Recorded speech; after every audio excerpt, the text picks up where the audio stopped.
فرمایا لہم قلوب لا یفقہون بہا، اللہ پاک جل شانہ فرماتے ہیں جس کا دل قرآن کریم سمجھنے کا عادی نہیں، لہم قلوب لا یفقہون بہا، جس کا دل قرآن سمجھنے کے لیے تیار نہیں، وَلَهُمْ أَعْيُنٌ لَا يُبْصِرُونَ بِهَا، جس کا کان اللہ کا قرآن سننے کے لیے تیار نہیں،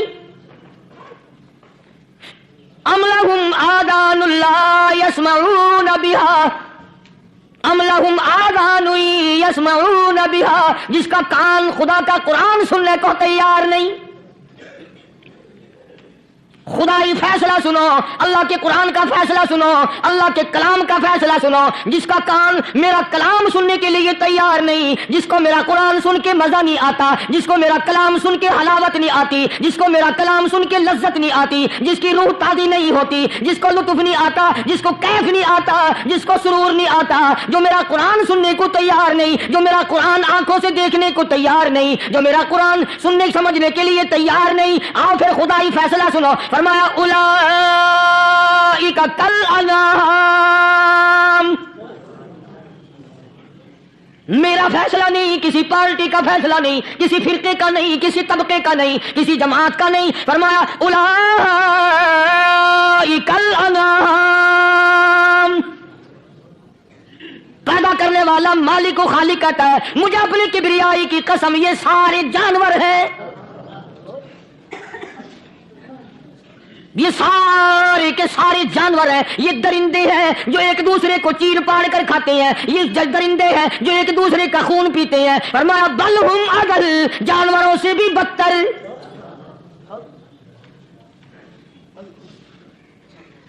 جس کے دل میں قرآن سن کر ترس نہیں، جس دل میں رحم نہیں، اپنے سے کمزور دیکھ کر جس کے دل میں شفقت نہیں، مہربانی کا مادہ نہیں، فرمایا وہ کوئی بندہ ہے، وہ تو جانور ہے، اور خدا قسم میں آ گیا فرمایا بل ہم اضل، اس سے بھی بدتر۔ اللہ والے جو ہیں وہ ان خصلتوں کو دور کراتے ہیں، اور وہ آدمی کے مزاج اور دل میں سے ایسی چیزیں نکالتے ہیں جو اس کی بربادی کا ذریعہ بنتا ہے۔ دل کی بیماریوں کا کسی کو فکر نہیں، بخار ہو جائے آپ چڑھ جائے آپ کو پتہ چل جاتا ہے، نزلہ ہو جائے آپ کو پتہ چل جاتا ہے، کھانسی ہو جائے پتہ چل جاتا ہے، دل کی بیماریوں کا کیا پتہ چلے؟ صحابہ اکرام رضوان اللہ تعالی علیہ مجمعین کی جماعت کے اللہ پاک کے محبوب حضرت محمد رسول اللہ صلی اللہ تعالی علیہ وسلم نے دلوں کی صفائی کی۔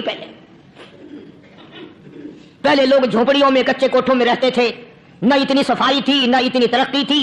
آج برتنوں کی صفائی دیکھو، کپڑوں کی صفائی دیکھو، مکان کی صفائی دیکھو، رات دن بس اسی دھندے میں لگے ہوئے، سارا دن برتن دھونے سے فرصت نہیں، سارا دن کپڑوں کے بناؤ اور سنوار میں فرصت نہیں۔ تو اللہ والے ایسے موقع پر بڑی عجیب بات کہتے ہیں، وہی مجذوب ہے، مجذوب علی رحمت کہتے ہیں بظاہر تو ہر شے میں بے حد صفائی، بظاہر تو ہر شے میں بے حد صفائی، مگر دل میں ہے گندگی انتہائی۔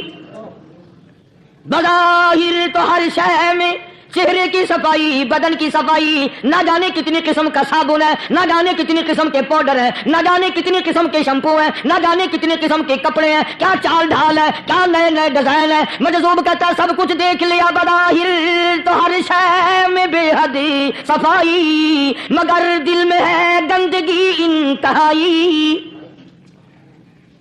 جس یار کی بیٹھک میں بیٹھ کے کھانا کھایا، جس رشتہ دار کی بیٹھک میں بیٹھ کے کھانا کھایا، اسی کی بہن کو دیکھ کر آبرو پہ ڈاکہ ڈالنے کا پروگرام ہے۔